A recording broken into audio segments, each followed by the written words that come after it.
क्या हुआ जब एक व्यक्ति ने बाबा को कहा कि आप अपने सिंहासन से उठिए और मैं इस पर बैठूंगा। ये कहानी है नानावली की। शिरडी में नानावली नाम का एक व्यक्ति रहता था। वो थोड़ा सा पागल व्यक्ति था।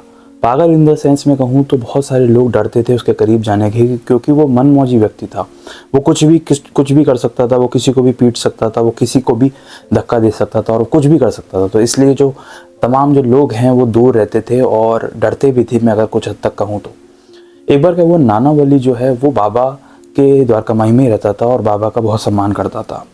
बट अचानक से क्या हुआ, वो बाबा के पीछे आके खड़ा हो गया और बाबा से बोलता है कि आप उठिए यहाँ से और मैं आपके इस गादी पर, इस सिंहासन पर बैठूंगा। तभी, अब सिंहासन से मेरा मतलब है वो जो गद्दी थी बाबा जिस पर बैठते थे। अब तभी बाबा ने कुछ भी नहीं कहा, उससे कुछ भी नहीं कहा और बाबा वहाँ से उठे और वहाँ से दूसरी जगह बैठ गए। और जो नानावली है वो बाबा की जगह पर जाकर बैठ गया। जब वो उस जगह पर जाकर बैठा तो उसका बिल्कुल दिमाग जो है वो घूम गया और उसे कुछ अलग ही एहसास हुआ जो वो बयान नहीं कर सकता था। कुछ देर बैठने के बाद ही उसको समझ में नहीं आया ये सब उसे क्या विचार आ रहे हैं, क्या दिख रहा है।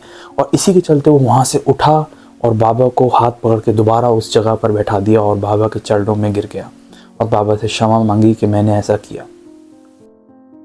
अब नानावली को तो पता नहीं क्या दिखा, लेकिन एक बात इससे तय होती है कि बाबा ने अपना जो क्रोध है, जो काम है, वो नहीं खोया।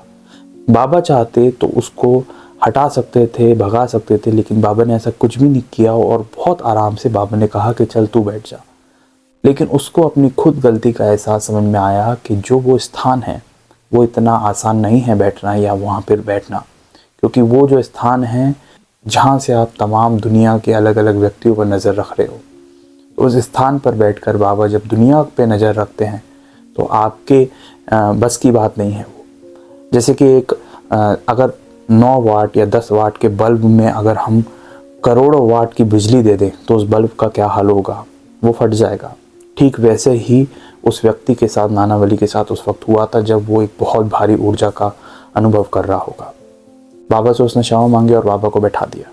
इससे हमें एक बात समझने को मिलती है कि बाबा कभी भी किसी पर क्रोध नहीं करते थे और बाबा ने ऐसा कहा भी है। साईं बाबा कहते हैं कि मैं कभी किसी पर क्रोध करता ही नहीं हूँ, और क्योंकि मैं तुम्हें अपना बच्चा मानता हूँ, तुम मेरे बच्चे हो और कोई माँ अपने बच्चे पर क्रोध कर सकती है क्या? और ये जो क्रोध में तुम्हें दिखता हूँ ये क्रोध नहीं है, ये तुम सब पर ब्लेसिंग है। क्योंकि बाबा अक्सर गुस्सा करते करते भी बीच में बोल दिया करते थे कि चलो खुश रहो, सब खुश रहे।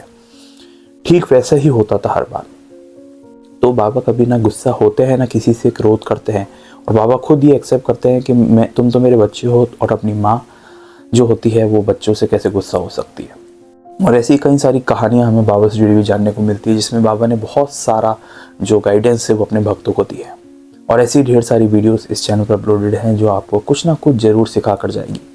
उम्मीद है अगर आप साईं बाबा से जुड़ी हुई असली कहानी जानना चाहते हैं, रियल हिस्ट्री जानना चाहते हैं, तो आप इस चैनल को सब्सक्राइब कर सकते हैं। मिलेंगे एक नेक्स्ट वीडियो में एक नई कहानी के साथ, एक रियल किस्से के साथ। तब तक के लिए ओम साई राम।